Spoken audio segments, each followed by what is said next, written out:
خداوند یسوع مسیح میں میرے عزیز ناظرین اور سامعین، پادری لوتھر فیاض سیمول آپ کی خدمت میں حاضر ہے اور سلام عرض کرتا ہے۔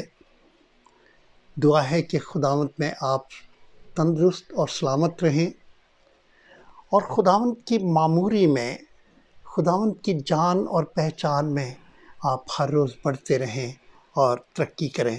سلامتی کا خدا اور ہمیشگی کا باپ آپ کے ساتھ ہو۔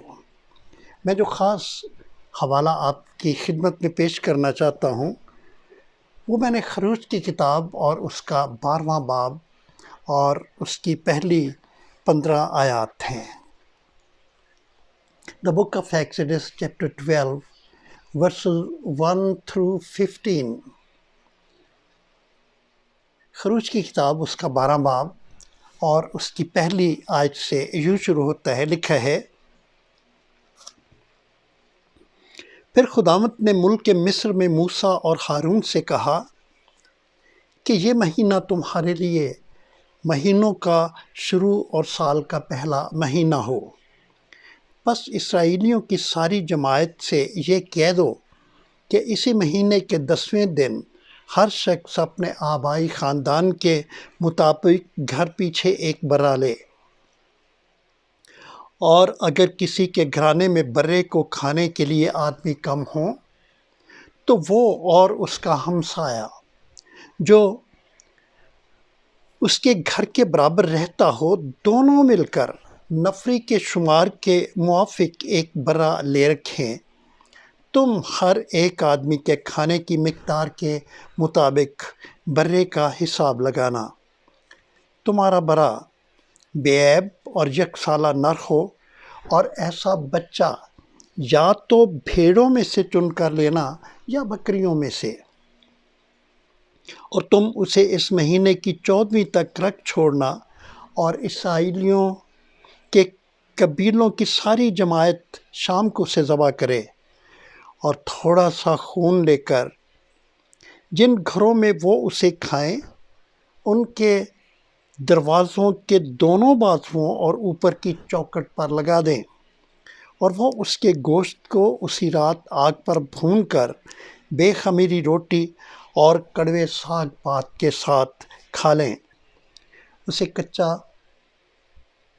یا پانی میں ابال کر ہرگز نہ کھانا، بلکہ اس کو سر اور پائے اور اندرونی اعضاء سمیت آگ پر بھون کر کھانا، اور اس میں سے کچھ بھی صبح تک باقی نہ چھوڑنا، اور اگر کچھ اس میں سے صبح تک باقی رہ جائے تو اسے آگ میں جلا دینا۔ اور تم اسے اس طرح کھانا، اپنی کمر باندھے اور اپنی جوتیاں پاؤں میں پہنے اور اپنی لاٹھی ہاتھ میں لیے ہوئے تم اسے جلدی جلدی کھانا، کیونکہ یہ فسح خداوند کی ہے۔ اس لیے کہ میں اس رات ملک مصر میں سے ہو کر گزروں گا، اور انسان اور حیوان کے سب پہلوٹوں کو جو ملک مصر میں ہیں ماروں گا، اور مصر کے سب دیوتاؤں کو بھی سزا دوں گا۔ میں خداوند ہوں۔ اور جن گھروں میں تم ہو ان پر وہ خون تمہاری طرف سے نشان ٹھہرے گا، اور میں اس خون کو دیکھ کر تم کو چھوڑتا جاؤں گا۔ اور جب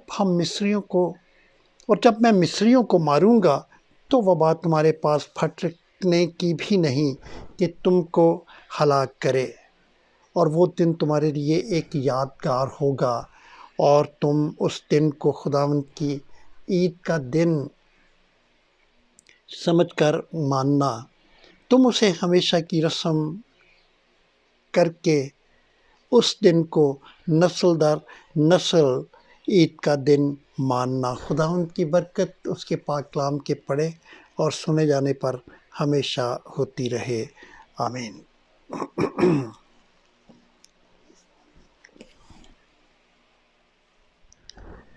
آئے ہم دعا میں اپنے سروں کو جھکائیں اور اپنے آپ کو خداوند کا پاک کلام سیکھنے کے لیے، سکھانے کے لیے اور قبول کرنے کے لیے خداوند سے درخواست کریں۔ خداوند آسمانی باپ، ہم تیرے شکر گزار ہیں زندگی میں اس ایک اور نئے موقع کے لیے جو کہ تو نے ہمیں دیا ہے۔ کہ ہم تیرے پاک کلام کی گزرگاہوں سے ہو کر گزریں، تیری آواز کو سنیں اور خداوند آسمانی باپ تیری باتوں کو قبول کریں۔ پاک کلام کے بھیدوں کو ہم پر آشکارا کر، ہمیں خداوند پاک کلام پر نہ صرف غور، نہ صرف اسے قبول کرنے کا فضل، بلکہ خداوند اس پر عمل پیرا ہونے والی روح بھی عنایت کر۔ آج کی ساری خدمت خداوند تیرے حضور میں مؤثر اور مقبول ٹھہرے۔ یسوع نام کا وسیلہ دے کر مانگتے ہیں، آمین۔ یہ ایک بہت مشہور حوالہ ہے جو کہ آپ کی خدمت میں تلاوت ہو چکا ہے، اور ہم اس میں بہت دل گرفتہ باتیں سیکھتے ہیں۔ بعض اوقات اس حوالے کو پڑھتے وقت ہم تھوڑے سے خائف بھی ہو جاتے ہیں۔ میں جب اپنی اوائل عمری کے دور میں تھا اور پڑھنا لکھنا سیکھ رہا تھا، تو جب میں نے پہلی بار اس بیان کو پڑھا تو جو کچھ میں پڑھ سکتا تھا وہ تو ٹھیک تھا، اور جو میں پڑھ نہیں سکتا تھا وہ فکرے، وہ الفاظ میں اپنے گھر کے بڑے افراد سے پوچھتا تھا۔ تو جب میں نے اس حوالے کو پڑھ لیا تو میں نے بڑا خوف محسوس کیا کہ یہ کس طرح کی رات تھی۔ یہ رات تو بڑی ہولناک اور خوفناک اور رونگٹے کھڑے کر دینے والی رات تھی، جس رات کے بارے میں اس حوالے میں بتایا گیا ہے۔ میں نے بڑا خوف محسوس کیا، اور میں نے اپنی بہن سے کہا کہ یہ تو بہت خوف میں مبتلا کر دینے والا حوالہ ہے، میں تو بڑا خوف زدہ ہو گیا ہوں۔ تو میری بہن نے مجھے کہا کہ ٹھیک ہے تو یہ خوف والا حوالہ، اس میں تو کوئی شک نہیں ہے، لیکن اس میں دلیری کے الفاظ بھی ہیں، وہ الفاظ بھی ہیں جو کہ تمہارے اور میری بہن نے مجھے کہا خوف کو دور کرنے والے الفاظ ہیں۔ اور انہوں نے مجھے کہا کہ اس حوالے کی یعنی خروج 12 باب کی 13ویں آیت پڑھو۔ تو میں نے پڑھا، جو کہ اس طور سے تھا، لکھا ہے، جن گھروں میں تم ہو ان پر وہ خون تمہاری طرف سے نشان ٹھہرے گا، اور میں اس خون کو دیکھ کر تم کو چھوڑتا جاؤں گا، اور جب میں مصریوں کو ماروں گا تو وبا تمہارے پاس پھٹکنے کی بھی نہیں کہ تم کو ہلاک کرے۔ یہ الفاظ بڑے خوبصورت الفاظ ہیں، اور جب میں آج کے لیے اس حوالے کو منتخب کر چکا تو میری زندگی کے اوائل عمری کی یہ بہت پرانی بات میرے ذہن میں تازہ ہو گئی کہ یہ رات جو کہ بڑی خوفناک، ڈراؤنی اور جان لیوا رات تھی، اس میں سارے نہیں مرے۔ ہر گھر میں ضرور کوحرام مچا ہوگا، لیکن کچھ گھر تھے جن میں کوحرام نہیں مچا، اور یہ وہ گھر تھے جن کی چوکھٹوں پر برے کے خون کے نشان تھے۔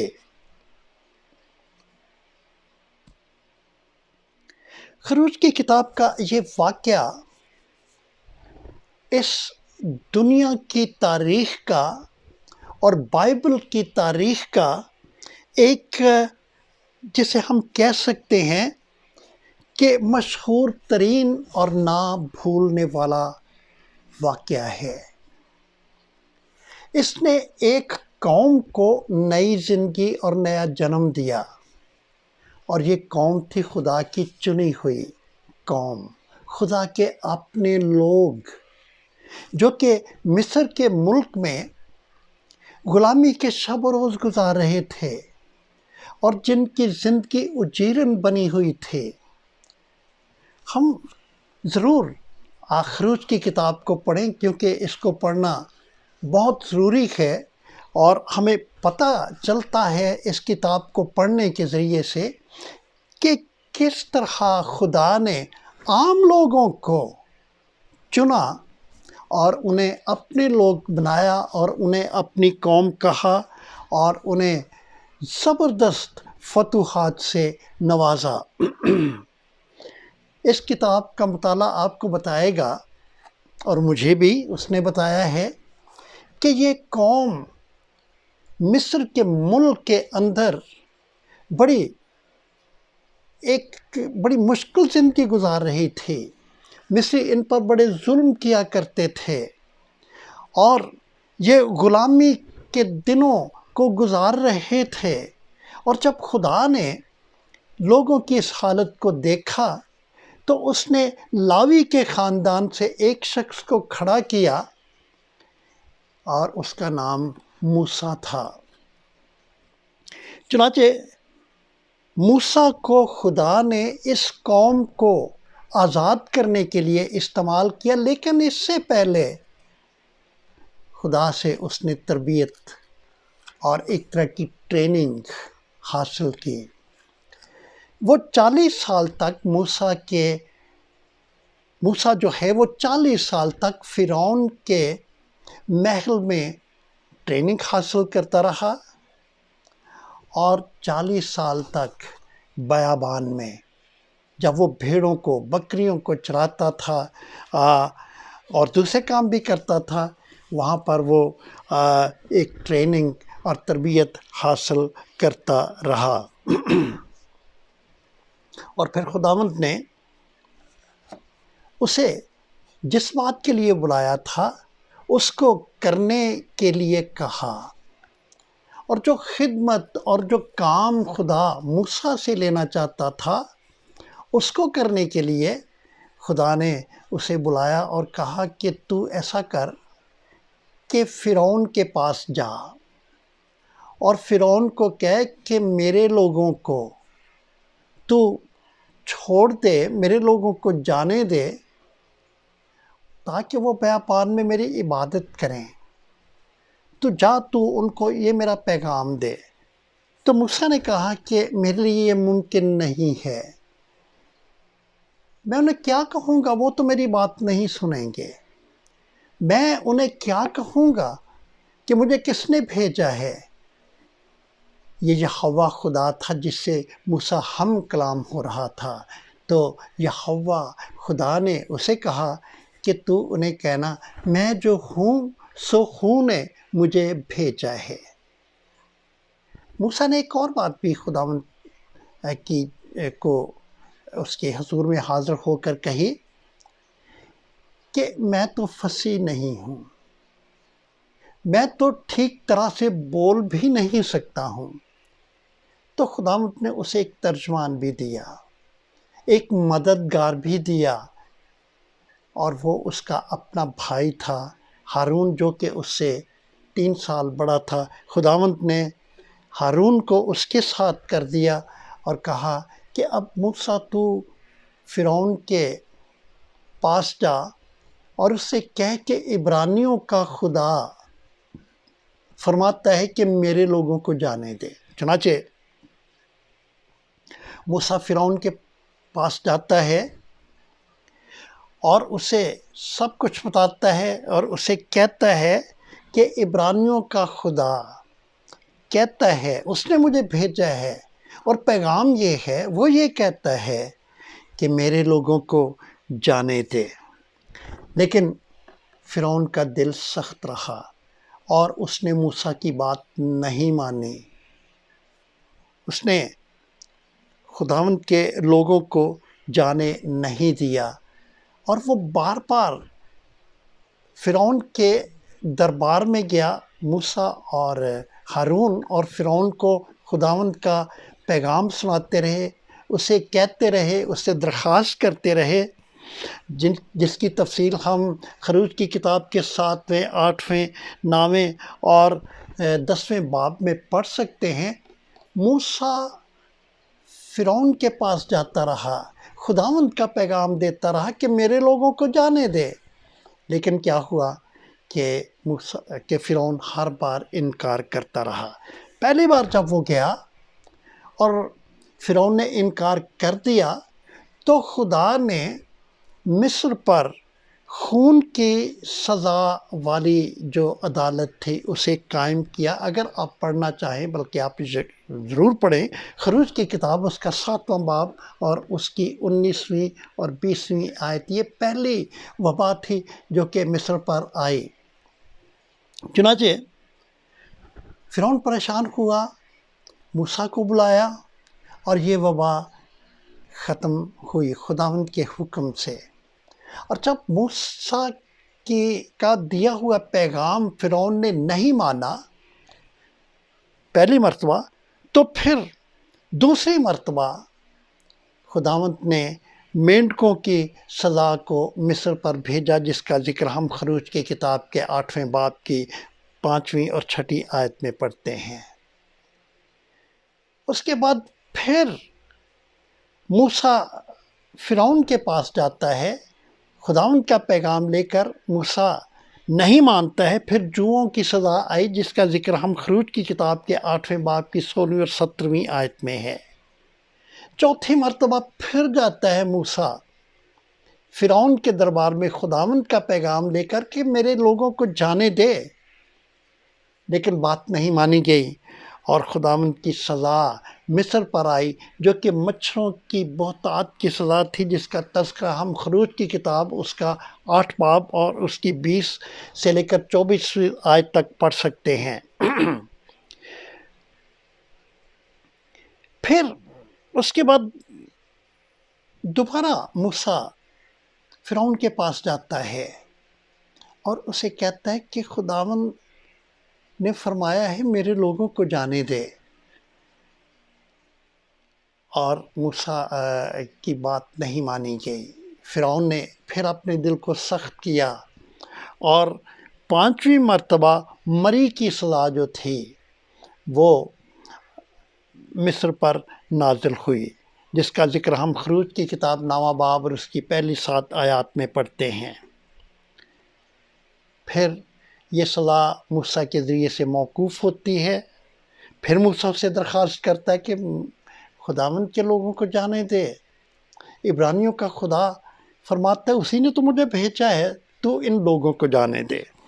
لیکن فرعون کا دل پھر سخت ہو گیا، اور ہم خروج کی کتاب اس کا 9واں باب 8ویں اور 10ویں آیت میں پڑھتے ہیں کہ پھوڑوں کی عدالت قائم ہوئی، پھوڑوں کی سزا مصر پر آئی اور فرعون پریشان ہوا۔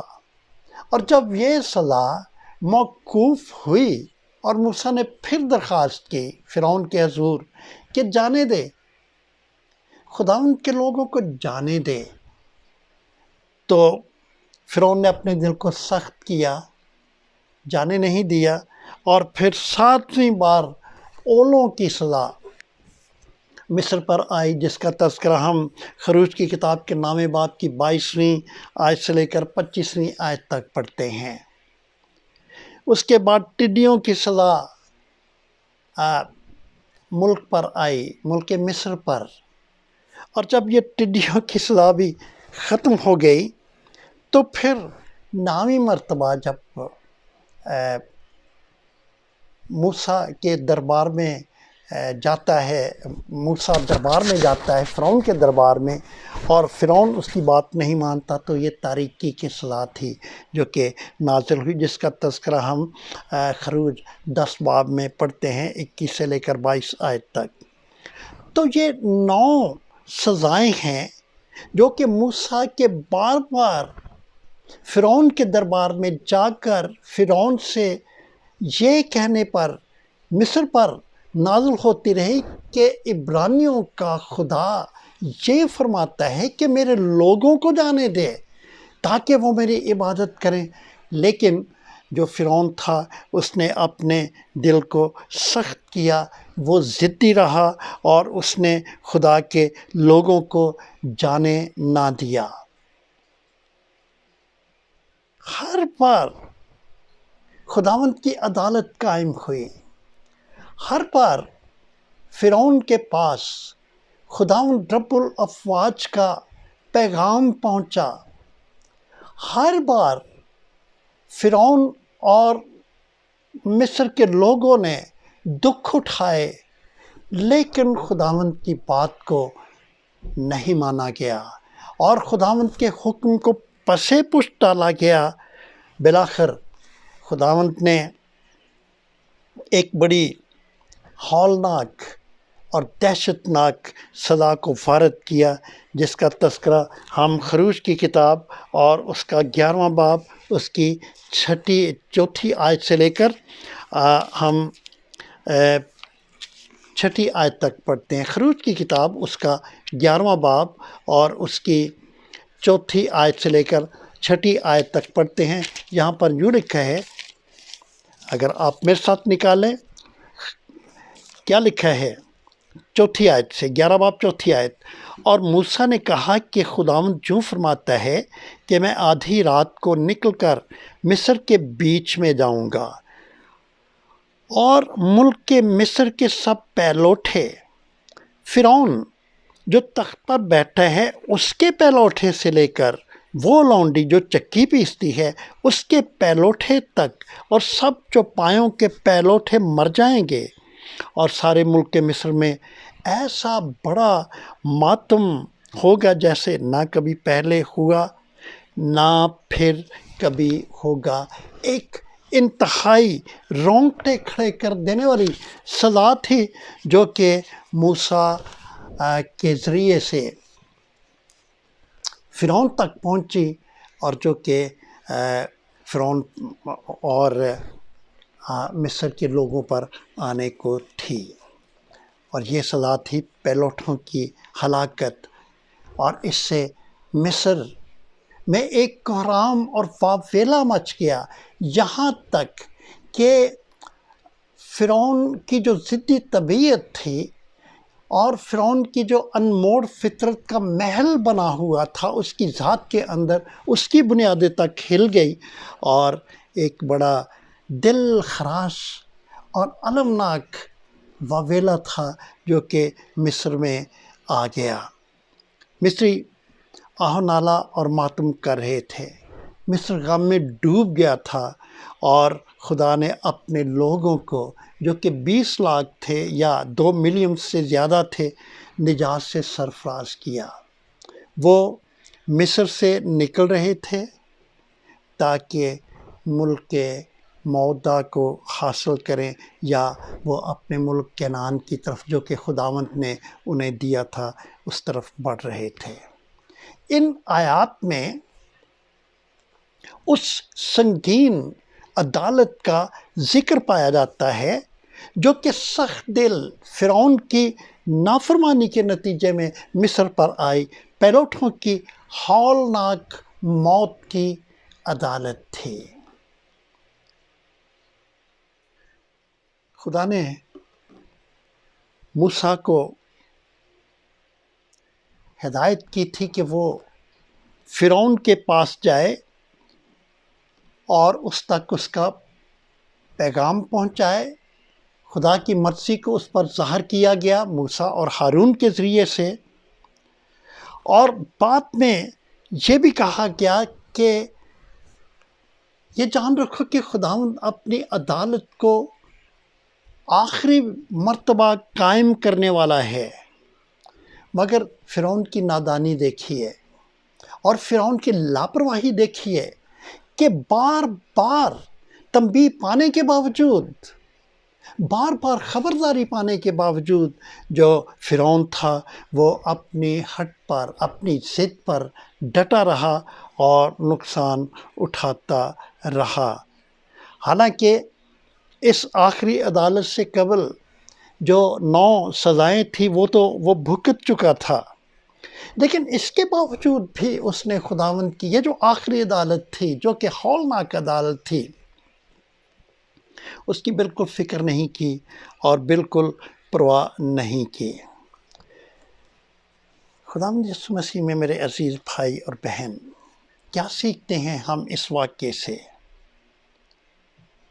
خداوند کسی کی ہلاکت نہیں چاہتا، لیکن خداوند چونکہ ایک جج ہے اور خداوند جو کچھ کہتا ہے وہ کر دیتا ہے، اور خداوند نے کہا ہے کہ گناہ کی مزدوری موت ہے۔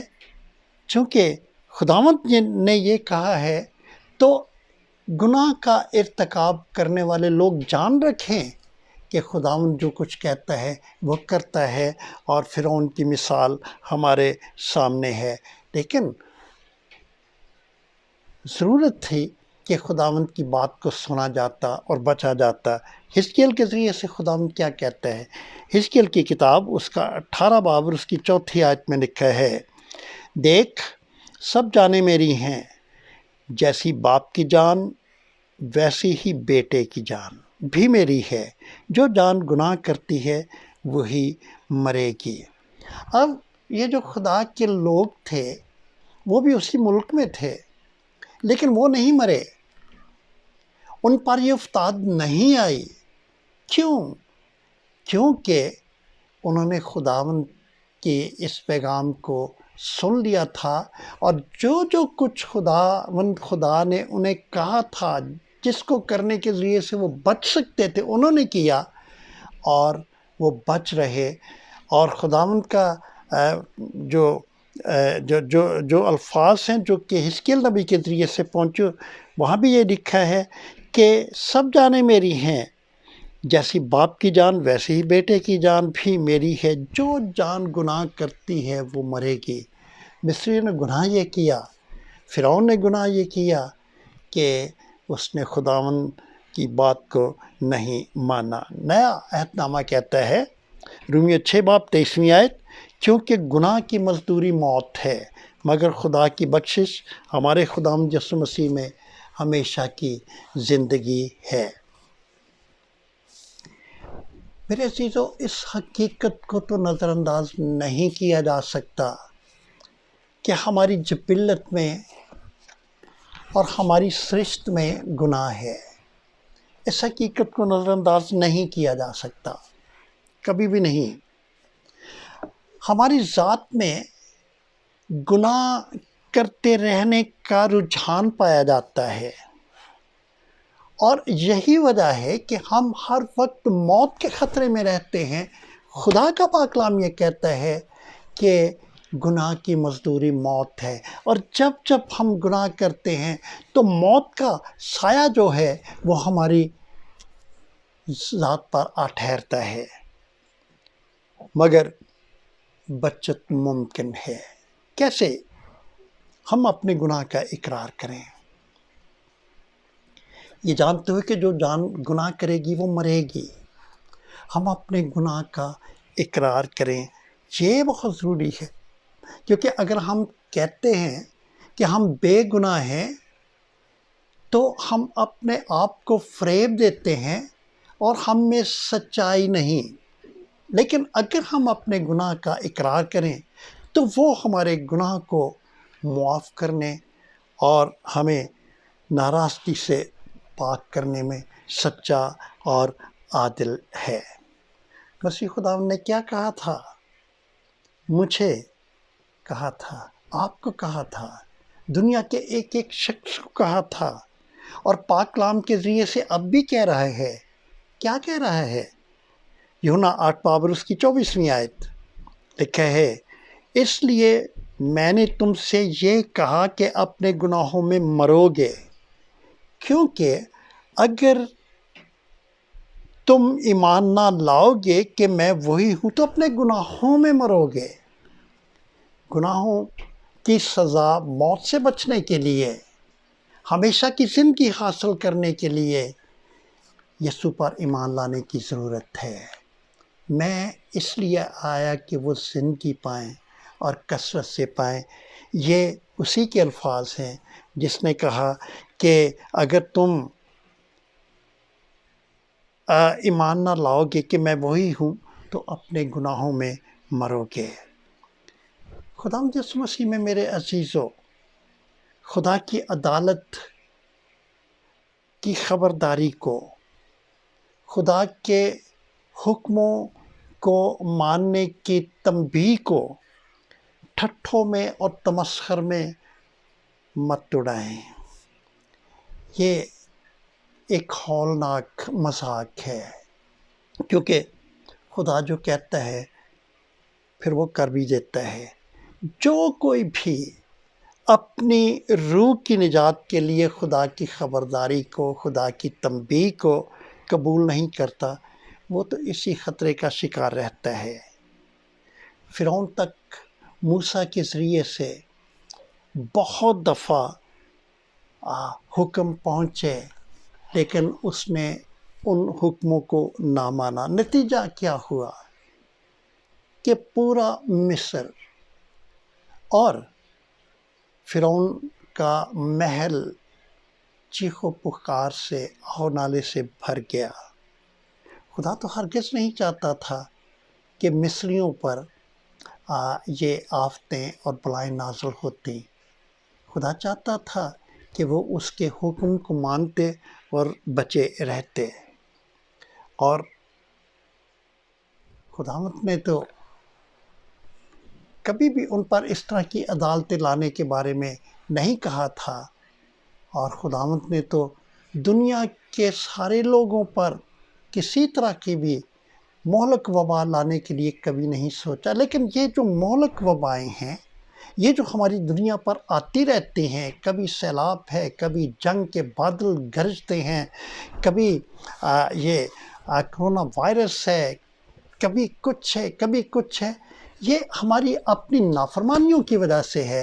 اور خداوند چاہتا ہے کہ ہم اس کے حکموں کو سنیں، اس کی ہدایات پر غور کریں، اور زندگی کے وہ راستے جو کہ اس نے ہمارے چلنے کے لیے مخصوص کر رکھے ہیں، اور جن راستوں پر چلنے کے لیے ہمیں روشنی کی ضرورت ہے، وہ یسوع کا کلام ہے، خدا کا کلام ہے، جو کہ ہمارے راستوں کا چراغ ہے۔ ضرورت ہے کہ ہم اس طرح کی روشنی میں چلیں اور خداوند پاک خدا کے حکموں کو مانتے ہوئے زندگی کے راستوں پر جو کہ اس نے چلنے کے لیے ہمیں دیے ہیں، ان پر چلیں، تو ہمیشہ کی زندگی ہمارا انعام ہے۔ میری دعا ہے کہ خداوند اس پاک کلام کے ذریعے سے ہمیں بڑی برکت دے، اور میری دعا آپ کے ساتھ ہوتی رہے۔ ہمیشگی کا خدا آپ کو بڑی برکت دے۔ آمین۔